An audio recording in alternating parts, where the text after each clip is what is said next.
The invitation was heavyweight, ivory-toned parchment sealed with a silver emblem of a private aircraft soaring through azure skies, surrounded by intricate calligraphy. The Richardson family alpine retreat. A celebration of heritage and achievement. I ran my fingertips over the embossed lettering, remembering last year's slight when my cousin Declan forgot to include me on the guest list. This year, they wouldn't overlook me. I made certain of that. My name is Zara Richardson. I'm 37 years old, and this winter I was about to deliver my family the kind of revelation typically reserved for cinematic twists. Just as I completed reviewing the final acquisition papers for my company, my phone illuminated. My mother's name flashed on the display. I answered. "Zara," she said, her voice exuding that familiar practiced warmth. "We need to discuss the mountain retreat." I reclined in my chair. Panoramic windows encompassing my office on the 62nd floor of a Toronto high-rise. Below, I had an unobstructed view of the airport and of Stratus, the sleek private jet my family believed they'd reserved for their extravagant reunion. "What about it, Mom?" I asked. A hesitation, then the exhale. "Well, darling, your Uncle Declan and I believe this year's retreat needs to be more selective." Selective as in curated out. On the tarmac, I observed a team in charcoal uniforms polishing the stairs, arranging the welcome champagne. My stairs, my team. "There will be some particularly distinguished guests this time," she continued. "Your father's new collaborators and Declan's partners from Asia. We must maintain the family reputation." Ah yes. The reputation. The immaculate, flawless Richardsons with their prestigious degrees and exclusive club memberships. And me? The letdown. The maverick who abandoned the family's investment firm to squander time on a tech venture. That squandered time just secured our primary competitor in a $7,800,000,000 deal last week. And I don't compliment the reputation, I stated calmly, watching one of my corporate jets glide past on the runway. "Zara, let's not make this awkward," she said.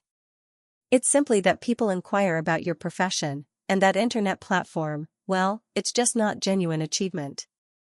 I smiled at the ownership contract resting on my desk. My internet platform had purchased the very jet they believed they chartered. "I understand, Mom," I said quietly. She exhaled, reassured. "I'm relieved. Vivian was concerned you might attempt to join anyway." "Oh," I said, standing and adjusting my jacket. "Don't worry, I'll be there. And trust me, they'll recognize precisely who owns the aircraft. Who'd received everything effortlessly while I constructed my enterprise. Pixel by digital pixel. No dramatics, I promised, my voice measured.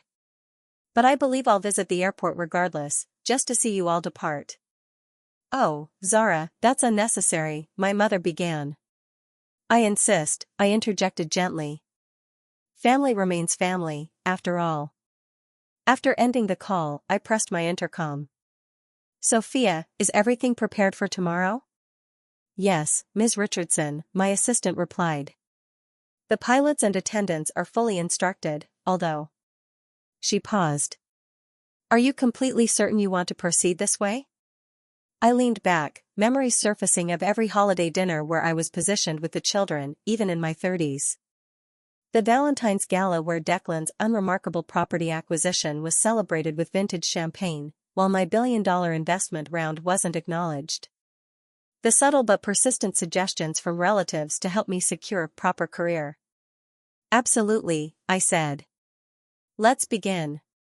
I closed my laptop and gazed at my reflection in the window. My mother had always said I had my grandmother's eyes, apparently the only family heirloom they couldn't figure out how to keep from me. The following morning, I parked a discreet graphite sedan at the perimeter of the private airfield. From my vantage point, I observed the Richardsons arrive flamboyantly.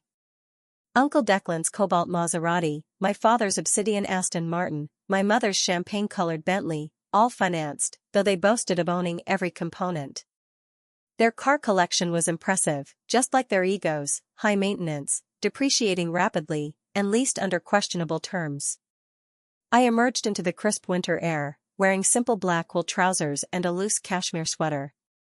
My understated appearance contrasted sharply with their travel-ready designer ensembles, Ferragamo loafers, platinum-rimmed sunglasses, monogrammed luggage.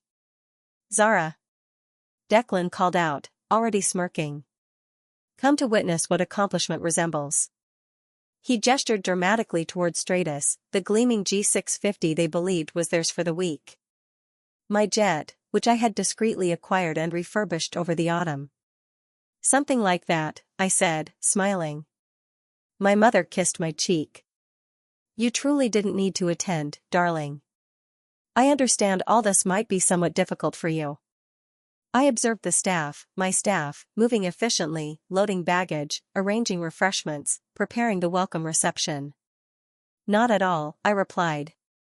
"I simply wanted to ensure everything proceeded flawlessly." "Perfect for what?" My father appeared, adjusting his cufflinks. "You're not still hoping to accompany us, are you?" Declan released a sharp laugh. "This retreat is for genuine success stories. No charitable cases permitted."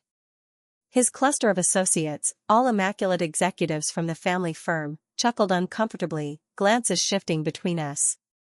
I recognized several from recent economic publications, most owing their positions to the Richardson name. Now, my mother interjected sweetly, placing her hand on Declan's shoulder. "I'm certain Zara comprehends this retreat as professional. There are expectations to uphold." More guests arrived. Investment bankers, portfolio managers, legacy investors, and influencers. I recognized most from previous negotiations, media coverage, and technology conferences. What none realized yet was whose signature appeared on the registration of the aircraft they were about to board, and that revelation was imminent. Corporate assemblies, investor gatherings, executive briefings. Many had encountered me previously without realizing it because I preferred that arrangement. Inconspicuous profile, extensive influence. "Ms. Richardson," a voice called from the aircraft. "We're prepared to commence boarding." My father's expression furrowed. "That's peculiar. The captain should be addressing me. I arranged this charter." "Months ago," Uncle Declan added confidently, puffing his chest like a peacock whose tail feathers had been professionally styled. "Did you?" I tilted my head. "Are you certain about that?" Before he could formulate a response, the chief pilot emerged at the aircraft stairs, his tailored uniform reflecting the winter sunlight brilliantly. Declan stepped forward, hand extended. "Captain, I'm Declan Richardson." We discussed the itinerary over the phone. But the pilot continued past him and halted directly before me. He nodded respectfully. "Welcome to your aircraft, Ms. Richardson. Everything is arranged according to your precise specifications." Silence spread across the tarmac like frost. Even the ambient sounds of the airfield seemed to diminish. "Your aircraft?" My mother's voice barely emerged. I smiled and casually displayed a photo on my phone, me, 6 months earlier, signing the ownership documents for Stratus. My monogram engraved on the platinum pen. "Did you genuinely believe you could charter one of the world's most exclusive private jets for your little networking retreat?" I asked softly. "Stratus hasn't accepted external clients since I acquired her, along with this entire terminal." Declan's complexion diminished noticeably. That's impossible. This aircraft costs $75 million, I completed for him. Plus another 15 for customizations." I extended the phone, presenting the evidence. "Would you like to examine the documentation?" But this was merely the introduction. They remained unaware that the entire retreat itinerary they'd relied upon for prestige was about to be reimagined by me. The only sound for a prolonged moment was the gentle hum of aircraft engines in the distance. My father recovered initially, approaching me with his practiced, concerned patriarch expression. "Listen, Zara," he said in a lowered tone. "Let's discuss this rationally. If you've attained this level of success, perhaps it's appropriate we considered incorporating your company into Richardson Investments for the benefit of the family." I laughed quietly, recalling how he'd once dismissed my business proposal without reviewing beyond the executive summary. You mean the enterprise you labeled a fantasy 7 years ago? I asked. The one undeserving of the Richardson name? He gestured dismissively. The past remains the past. We're discussing legacy now.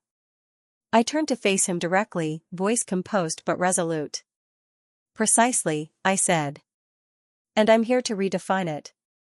If you consider this surprising, then anticipate what transpired once we departed. Subscribe to the channel so you don't miss the moment everything transformed. Let's discuss legacy, I said, turning to address the assembly of guests gathered on the tarmac. Some were whispering behind designer eyewear. Others displayed undisguised astonishment. 8 years ago, I presented my technology platform to Richardson Investments. I glanced toward my father and Uncle Declan. They devoted 30 minutes explaining why it would collapse, then offered me a position as Declan's coordinator. He shifted uncomfortably, suddenly fascinated by his watch band. What they didn't realize, I'd already secured 3 funding rounds by the time they concluded their lecture. I had $80 million in venture capital confirmed. My mother's characteristic social smile faltered. But you operate from that modest office in Yorkville. That modest office encompasses the entire upper section of the Richardson Tower, I said. Which, incidentally, I purchased last year. You may have noticed the abrupt rent increase. I paused, watching realization dawn on their faces.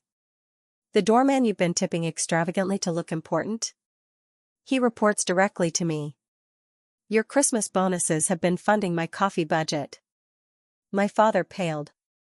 The Richardson Tower had been his pride for decades, until an anonymous buyer doubled the rent, forcing him into substantially less impressive accommodations downtown.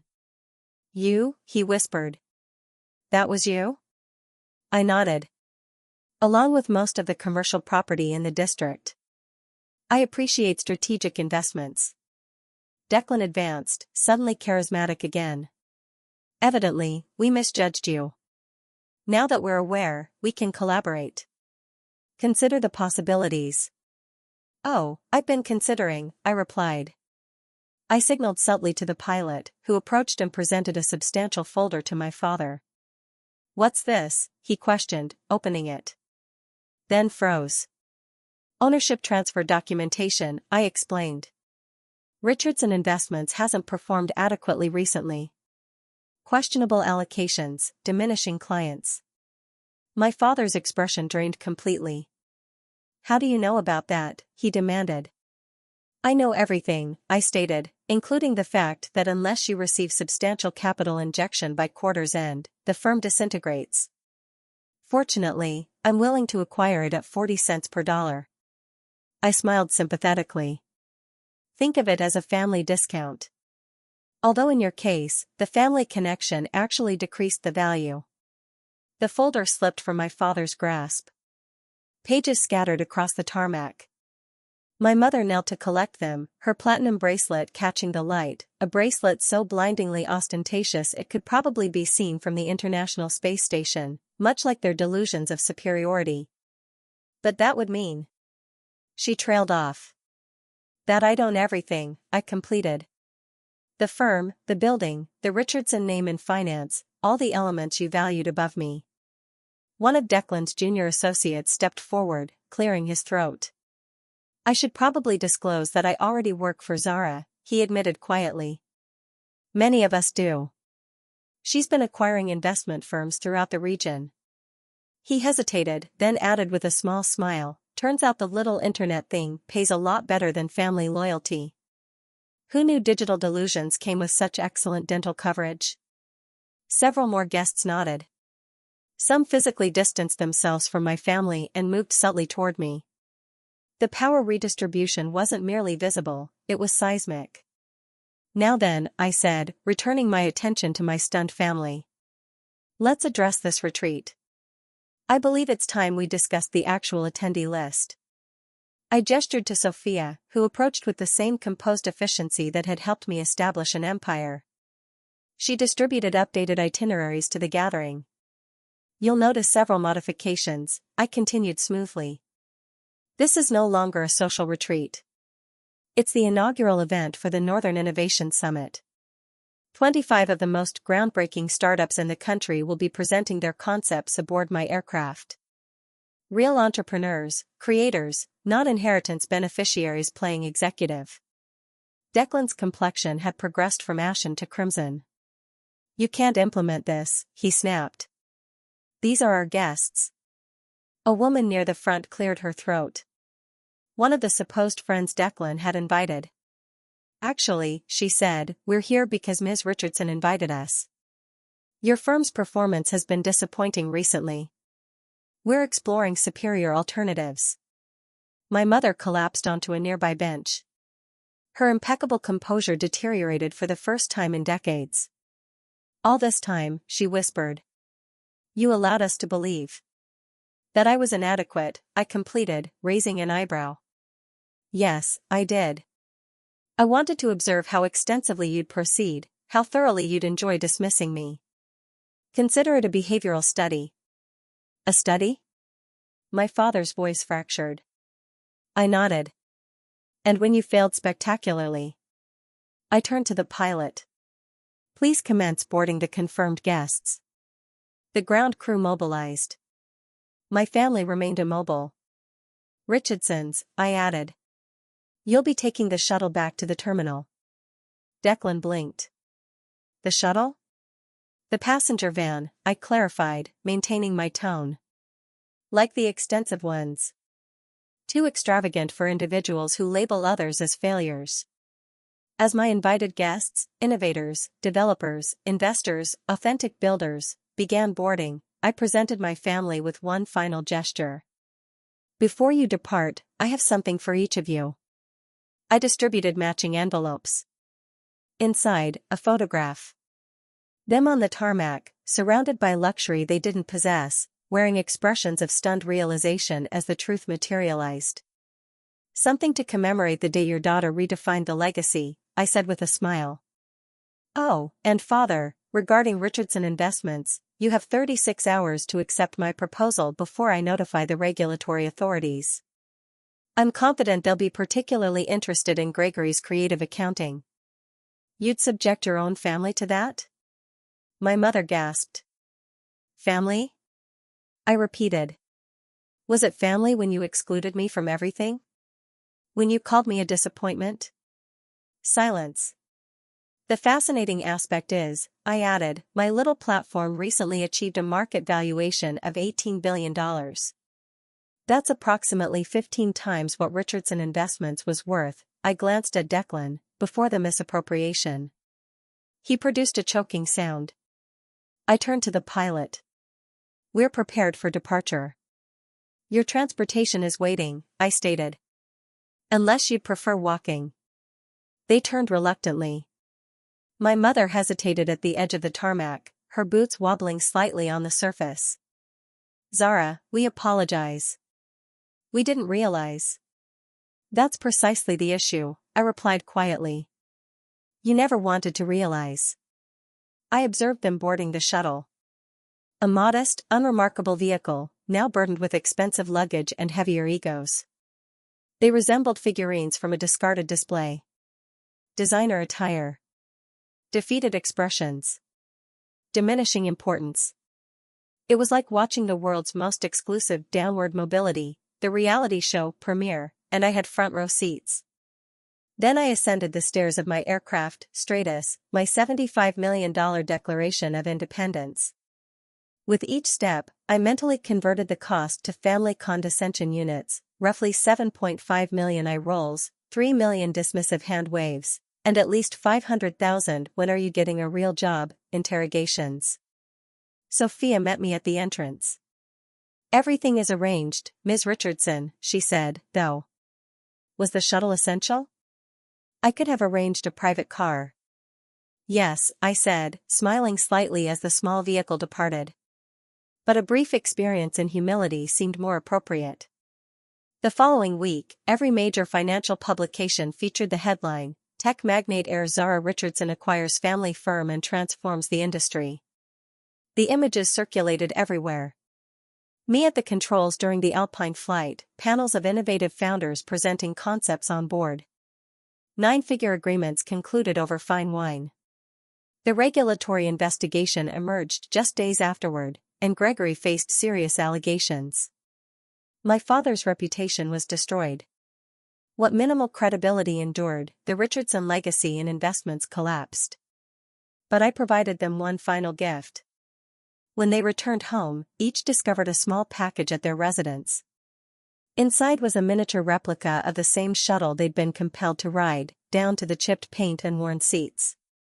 Tucked within, a handwritten message. Success isn't measured by your transportation. It's measured by your vision. Thank you for the unintentional lesson.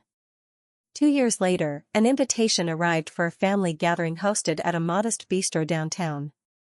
No private jets, no photographers. I attended. Same cashmere sweater, same wool trousers. But the atmosphere had transformed.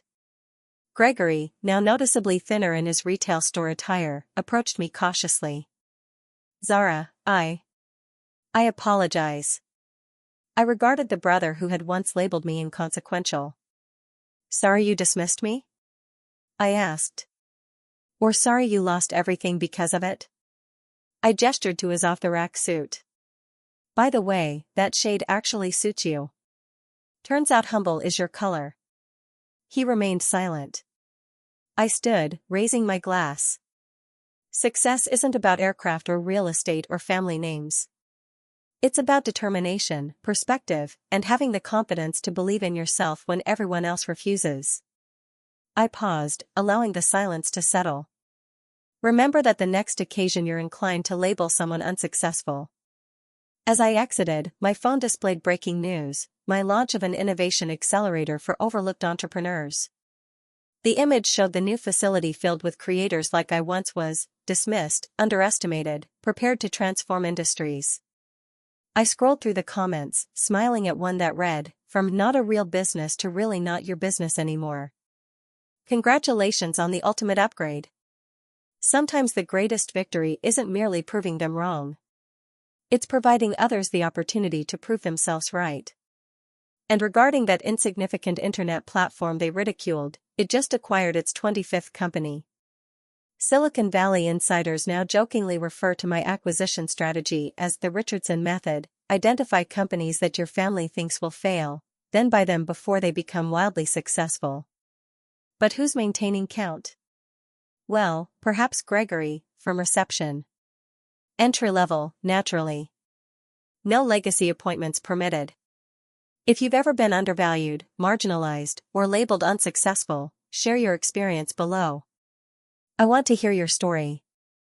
And if you believe in quiet resilience, strategic patience, and creating your own legacy, support mine. Subscribe, share, and remember, never permit anyone else to define your worth.